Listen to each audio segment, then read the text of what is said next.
आपका स्वागत है हमारे चैनल पर। जिस तरीके से कांग्रेस ने, उनके आला कमान ने अशोक गहलोत और सचिन पायलट की जो टकराव थी उसको खत्म कराने की कोशिश की, लेकिन हर बार वो असफल रही। लेकिन अब ऐसे कुछ खबरें आ रही हैं कि सचिन पायलट ने राहुल गांधी और सोनिया गांधी से मुलाकात की है, लेकिन वहीं पर अशोक गहलोत की जो कुर्सी थी वो पहले भी खतरे में थी और आज भी खतरे में ही है। अशोक गहलोत को देर सबेर इस्तीफा देना ही पड़ेगा। इसी विषय पर चर्चा के लिए हमारे साथ है राजनीतिक विश्लेषक पवन त्यागी। सर, आपका बहुत बहुत स्वागत है हमारे चैनल पर। जी धन्यवाद। सर, अशोक गहलोत को पहले भी इस्तीफा देना पड़ता और आज भी जो समीकरण बन रहे हैं उसमें भी उनको इस्तीफा देना ही पड़ेगा, क्योंकि आला कमान से जो बातचीत हो रही है उस पर अशोक गहलोत को कुर्सी छोड़नी ही पड़ेगी। क्या कहेंगे आप इस पर? देखिए, ये जो खबरें आ रही हैं कि सचिन पायलट आज के टाइम में राहुल गांधी से मिल के आए, उनकी 2 घंटे मुलाकात हुई। कुछ खबरें ऐसी हैं कि प्रियंका ने भी बीच में दखल अंदाजी की है और मुलाकात हुई। तो सचिन पायलट की तो शुरू से लेकर और अभी तक एक ही मांग थी पार्टी हाईकमान से कि अशोक गहलोत को राजस्थान के सीएम पद से हटाया जाए, मुझे बनाया जाए, ये कभी नहीं कहा। उन्होंने कहा कि सीएम पद से अशोक गहलोत को हटाया जाए। सचिन पायलट की शिकायत अशोक गहलोत से थी, क्योंकि अशोक गहलोत ने सीएम रहते हुए उनको डिप्टी सीएम सचिन पायलट को बनाया, लेकिन कुछ भी पावर नहीं दी, बल्कि उल्टा अधिकारियों को ये कह दिया कि जो भी काम की फाइल हैं वो मेरे पास आएंगी, वो सचिन पायलट से आपको बात करने की ज़रूरत नहीं है। इससे वो अपमानित महसूस कर रहे थे कि मुझे नाम का डिप्टी सीएम रख दिया है पब्लिक को शांत करने के लिए। देखिए, सचिन पायलट को डिप्टी सीएम क्यों बनाया? सचिन पायलट ने सीएम या डिप्टी सीएम नहीं मांगा जिस टाइम चुनाव होके, और ये था कि विधायक दल का नेता किसको बनाया जाए, किसको सीएम बनाया जाए। पब्लिक की मांग थी। आपको अच्छे से ध्यान होगा, उस समय मीडिया के दृश्य मीडिया में आए थे कि वहां राजस्थान की जो पब्लिक है, जो युवा चेहरे थे, उन लोगों ने मांग उठाई थी कि हमने जो वोट की है वो सचिन पायलट के नाम पे कांग्रेस को वोट की है। अगर हमें अशोक गहलोत को वोट देनी थी, इससे तो वसुंधरा राजे सिंधिया अच्छी थी। तो बीजेपी के लोगों ने भी, जो बीजेपी को पसंद करते थे, ऐसे लोगों ने भी कांग्रेस को वोट दी जो वसुंधरा राजे सिंधिया से वो नाराज थे। तो बीजेपी का भी नाराज वोट क्यों मिला? अशोक गहलोत को नहीं देना चाहते थे, क्योंकि अशोक गहलोत की वहां कोई इज्जत, कोई इतना प्रभाव नहीं है। वो लोग वहां अगर तुलना करेंगे राजस्थान की राजनीति में कि अशोक गहलोत और एक तरफ है वसुंधरा राजे, तो वसुंधरा राजे कई गुना अशोक गहलोत से बेटर राजनीतिक मानी जाती हैं। थोड़ा अहंकार राजसी घराने के कारण है, जिसके कारण कार्यकर्ता नाराज थे, लेकिन जनता के लिए उन्होंने काम किए हैं। बीजेपी पार्टी काम कर रही है और केंद्र की जो योजनाएं हैं उनके कारण से उनका इंप्लीमेंट राज्य में हो रहा था ठीक से। तो जनता नाराज जो थी वो उनके अहंकार के कारण से थी।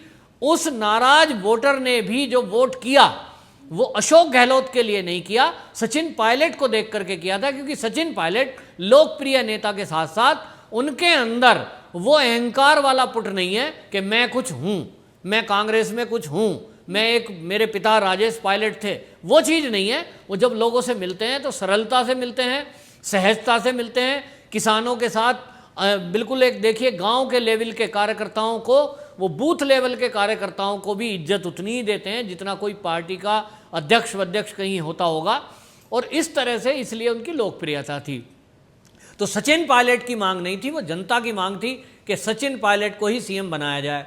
कांग्रेस ने लोगों को शांत करने के लिए, गुर्जरों को शांत करने के लिए, मीणा जाति के लोगों को शांत करने के लिए, ये दिखाने के लिए कि देखिए हम ओबीसी कोटे के जो व्यक्ति हैं उनको हम बना रहे हैं यहाँ पे, और इस तरह से ये उन्होंने एक तरह से संतुष्ट करने की कोशिश करने के नाम पर डिप्टी सीएम की पोस्ट सचिन पायलट को दे दी। अब दे दी, लेकिन सुनवाई कोई हो नहीं रही है, लोगों के काम नहीं हो रहे हैं। सचिन पायलट तो जमीन से जुड़े हुए नेता हैं, तो जो लोग उनको कह रहे थे, जिनको उम्मीद थी कि चलो भाई डिप्टी सीएम ही सही, सचिन पायलट ने सबको समझाया कि भाई कोई बात नहीं, आप आक्रोशित ना हो, मैं डिप्टी सीएम बन गया हूं, पार्टी के साथ दो, मैं तुम्हारे काम करूंगा। हुआ उल्टा कि काम करा नहीं पा रहे हैं। जो भी कोई फाइल उनके पास आ ही नहीं रही है, वो फाइल कर रहे हैं, कोई ऑर्डर दे रहे हैं, सड़क बनाने का ऑर्डर दे रहे हैं, नालियां बननी है, कहीं कोई काम किसी का आ गया, किसी को परेशान किया जा रहा है, उसकी बात सुनवाई नहीं हो रही है। सर बड़े बड़े वादे भी किए गए थे, क्योंकि चाहे वो किसानों से जुड़ा हो, उनके कर्ज माफी से, या फिर बेरोजगारी भत्ता हो, तमाम ऐसे इन्होंने दावे किए थे चुनाव से पहले, लेकिन उसके बाद एक भी दावे इनके पूरे नहीं हुए और उसी पर इनके विधायक भी नाराज हुए जो परियोजनाओं की बात कर रहे थे। अभी कुछ दिन पहले ही सचिन पायलट के खेमे के विधायक ने यह बताया कि कितना भ्रष्टाचार राजस्थान में था, किस तरीके से जनता की बात नहीं सुनी जा रही थी, इसको लेकर ही उनकी नाराजगी थी। एक तरफ कांग्रेस के सूत्र ये कह रहे हैं बड़ी कामयाबी की वो बात कर रहे हैं, दूसरी तरफ सचिन पायलट का खेमा अभी भी अड़ा हुआ है, वो ये कह रहा है कि ये कोई बड़ी कामयाबी नहीं है, हम अभी भी सचिन पायलट के ही साथ खड़े हुए हैं और ये कह रहे हैं कि मुख्यमंत्री अशोक गहलोत के साथ नहीं जाएंगे। यहाँ पर किसी और विकल्प पर हम विचार कर सकते हैं। जी बिल्कुल, सचिन पायलट ही वो नेता हैं जिन्होंने उस समय पार्टी के लोगों को, युवाओं को, वहाँ अपनी जाति के लोगों को, सबको समझाया कि कोई बात नहीं, डिप्टी सीएम बना दिया है, ये भी एक अच्छी पोस्ट है और हम लोगों का काम करेंगे। नहीं काम कर पाए तब उन्होंने शिकायत की पार्टी हाईकमान को और उन्होंने नहीं सुनी। तब उन्होंने जिद पकड़ी कि अब अशोक गहलोत सीएम नहीं चाहिए। इसकी जगह अपना नाम उन्होंने कभी नहीं रखा कि मुझे बनाओ, लेकिन उन्होंने पार्टी हाईकमान को शिकायत की कि ये मेरी बात नहीं सुन रहे हैं और इसीलिए नाराजगी प्रकट करी। आज जो 19 विधायक सचिन पायलट के साथ हैं, वो जो 32 दिन से, तो वो जो 1 महीना लगभग हो गया है, वो नाराज किससे हैं? उनकी कार्यशैली से, अशोक गहलोत की। और पार्टी हाईकमान उनकी सुन नहीं रहा था, वो अशोक गहलोत की सुन रहा था। आज जो कंडीशन है कि पार्टी हाईकमान को आज चिंता हो रही है कि सरकार कैसे बचेगी। आज जो पार्टी हाईकमान में चाहे प्रियंका हो, राहुल हो, उनकी जब बात करने को कह रहे हैं कि आपकी बात मानी जाएगी, आज क्यों मान रहे हैं? इस बात को आज से 1 महीने पहले ही मान लेते तो ये बवाल ही ना उठता। इतने दिन का ड्रामा, 1 महीने आपने राज्य को यूं ही बर्बाद होने के लिए छोड़ दिया। सारे मंत्री, सारे विधायक जे वहाँ मौज कर रहे हैं होटल में अपना काम छोड़ करके, तो ये जो जनता को उन्होंने राम भरोसे छोड़ दिया, इतना बड़ा ड्रामा और करोड़ों रुपए का जो खर्चा होटल में रुकने का हुआ है, खाने पीने और रहने का, इसकी क्या जरूरत थी? पहले ही इसकी बात को मान लिया जाता। और उन्होंने क्या बात रखी थी सचिन पायलट ने? अशोक गहलोत नहीं चाहिए, बस केवल यही मांग थी। आज भी जो फार्मूला तय हुआ है, जो अंदर की खबरें आ रही हैं, वो यही हुआ है पार्टी हाईकमान की तरफ से कि आपकी जो मांग थी कि अशोक गहलोत सीएम नहीं चाहिए, तो हम इसको गौर करेंगे और आप 14 तारीख निकल जाने दीजिए। उसके बाद हम धीरे से, क्योंकि एकदम 14 को गिराएंगे तो उसका मैसेज ठीक नहीं जाएगा, 14 के बाद हम आराम से किसी दिन इनसे अलग से चेंज कर देंगे और कोई एक नया लीडर, ना सचिन पायलट ना अशोक गहलोत, कोई तीसरा व्यक्ति, क्योंकि ये अंदर से अशोक गहलोत के साथ भी जो होटल में विधायक हैं, उन्होंने भी ये आवाज़ उठाई थी कि सचिन पायलट अगर नाराज हैं तो हम सचिन पायलट पर खुश नहीं है। मतलब आप समझिए, सचिन पायलट का खेमा जो है 19, वो तो कह रहा है अशोक गहलोत वापसी ना हो। दोनों को दोनों मंजूर नहीं है, दोनों के गुट में। तो तीसरा फार्मूला यही था कि कोई और हो जो दोनों की बात रखे। तो इस पर पार्टी हाईकमान शायद राजी हो गया है, जिसके कारण अभी जो ऊपर से देखने में लग रहा है, अंदर का मैं बता रहा हूं अभी भी, कि सचिन पायलट हो सकता है इसको कुछ ऐसा सोच रहा हो, जैसे एक उदाहरण है, कहते हैं कि शेर जब हमला करता है तो जरा 2 कदम पीछे हटता है। तो ये सचिन पायलट ने 2 कदम पीछे हटाए हैं। और 14 तारीख को क्या होगा, मैं अभी भी आपको बता रहा हूं कि 14 तारीख में अभी दूरी है। क्या हो सकता है ये सचिन पायलट के अलावा दूसरा कोई नहीं बता सकता कि उनके दिमाग में क्या चल रहा है। मेरी तो उम्मीद है कि उनकी जो जिद है, देखिए 14 को हटे या वो अगले महीने हटे 10-20 दिन बाद, अल्टीमेटली सचिन पायलट की तो जिद क्या थी, मांग क्या थी? अशोक गहलोत का इस्तीफा। वो 14 तारीख को विधानसभा के पटल के माध्यम से हो, बहुमत सिद्ध ना कर पाए, या पार्टी हाईकमान के कहने से हो, क्योंकि वो कह चुके हैं ओपनली अशोक गहलोत के मैं पार्टी हम हाईकमान जो कहेगा मैं करने को तैयार हूँ, बागी विधायकों को वापस ले लेंगे, मैं सचिन पायलट को गले लगा लूंगा। अगर वो सारी चीजें कर देंगे तब फिर इंतजार किसका है? फिर 14 तारीख का इंतजार क्यों करते हो? फिर तो आज ही गले मिल लो, शाम को गले मिल लो।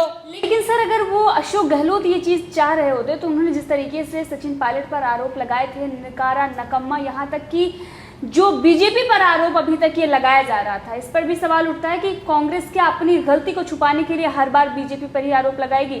अब तो अगर सुलह भी हो जा रही है, अगर देखें जो खबरें आ रही हैं कुछ ऐसे चैनलों से कि अब आपस में सुलह की बात करें। ये बात अलग है कि सचिन पायलट के खेमे ने इसको खारिज कर दिया। उन्होंने कहा अभी भी हमारा मेन मकसद है वो अशोक गहलोत को कुर्सी से हटाना। लेकिन अगर ऐसा हो जा रहा है जो कांग्रेस बता रही है, तो क्या कांग्रेस इसमें सवालों के कटघरे में नहीं खड़ी हो रही है कि आपने बीजेपी पर आरोप लगाया, खरीद पर उसका किस तरीके से कानूनी कार्रवाई की? देखिए, कांग्रेस का आपसी झगड़ा, आपसी एक दूसरे की शिकायत, बीजेपी शिकायत करती कि सचिन पायलट या अशोक गहलोत काम नहीं कर रहे हैं, बात समझ में आती है। वो विपक्ष है, उसका काम है कि वो कमियों को गिनाएगा गवर्नमेंट की। लेकिन अगर पार्टी के अंदर का ही एक डिप्टी सीएम लेवल का व्यक्ति अपनी ही पार्टी के सीएम पर आरोप लगाता है, ये बहुत गंभीर मामला है। इसको छुपाने के लिए कांग्रेस किस तरह से दोगलापन दिखा रही है कि गलती अपनी, झगड़ा अपना, आरोप दूसरे पर। तो ये तो मैं पहले भी कहता हूं, ये तो ऐसा हो गया कि आपके घर में आपकी पत्नी ने दाल बनाई, उसमें नमक ज्यादा कर दिया या नहीं डाला, आप आरोप लगा रहे हो पड़ोसन पर कि पड़ोसन बहुत खराब है। भाई, पड़ोसन से तुम्हारा क्या लेना देना? तुम्हारी घर की पत्नी, तुम्हारी पत्नी दाल कैसी बनाती है, इसको तुम सुधारो। ऐसे कांग्रेस का हाल है। कांग्रेस आपस में झगड़ रहे हैं, दो गुट बना दिए। वो कह रहा है मुझे सचिन पायलट मंजूर नहीं है, और सचिन पायलट कह रहा है मुझे अशोक गहलोत मंजूर नहीं है। पार्टी का हाईकमान कौन है? राहुल गांधी, प्रियंका गांधी, सोनिया गांधी, कांग्रेसी। बीजेपी इसमें कहां से आ गई? बीजेपी ने तो तय नहीं किया सीएम कैंडिडेट, बीजेपी ने तो नहीं किया कि डिप्टी सीएम कैंडिडेट। तो बीजेपी को तो ये बीच में नाम लेके अपनी कमियों को छुपाने की कोशिश कर रहे हैं। बीजेपी तो तब सामने आती कि जब 14 तारीख में बहुमत सिद्ध हो या बीजेपी इनको बीजेपी में शामिल कर लेती। आज के दिन तक भी ये सचिन पायलट को जब ये कह रहे थे कि बीजेपी बात कर रही है, बीजेपी के टच में है, बीजेपी करा रही है, आज के दिन तक भी सचिन पायलट कांग्रेस में है, कांग्रेसी हैं, बीजेपी में शामिल नहीं हुए।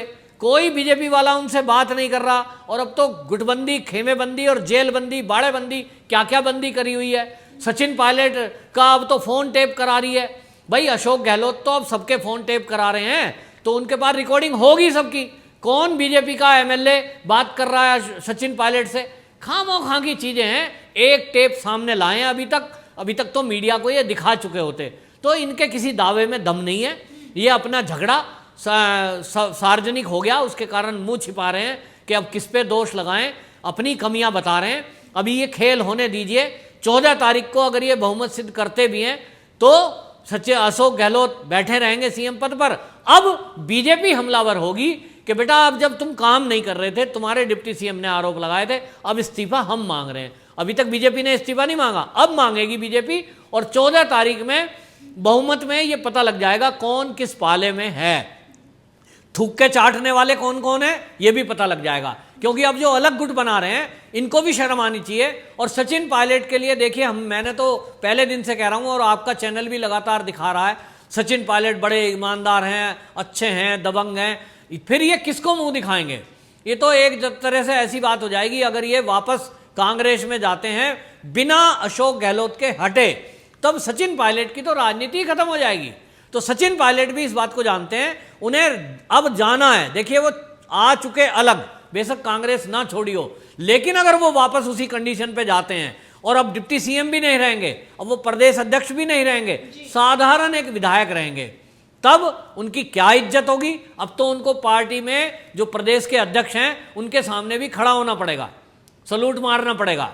विधायक रहेंगे लेकिन सलूट मारना पड़ेगा अब उनको, एज पर जो प्रोटोकॉल कहता है। तो अब तो जिसको वो जो उनको नमस्ते करता था अब उल्टी नमस्ते करनी पड़ेगी।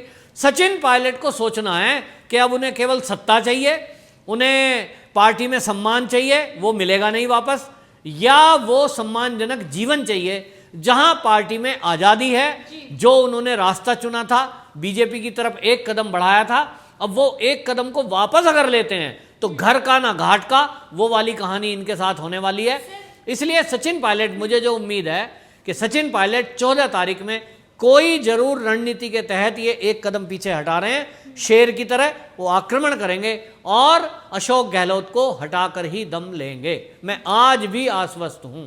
जी, जो ये मुलाकात की बात की खबरें आ रही थी और ये कांग्रेस दावा कर रही थी कि दोनों का जो टकराव था वो खत्म हो गया, बड़ी कामयाबी की बात कही जा रही थी, लेकिन सचिन पायलट के खेमे ने तुरंत उस पर पलटवार करते हुए ये खारिज कर दिया और कहा कि हम अभी भी उसी बात पर डटे हुए हैं जो हम पहले डटे हुए। तो ये सारी चीजें दिखा रही है कि राजस्थान में अशोक गहलोत की मुश्किलें अभी भी खत्म नहीं हुई हैं।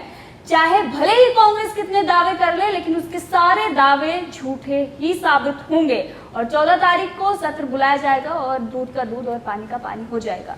सर, आपका बहुत बहुत धन्यवाद।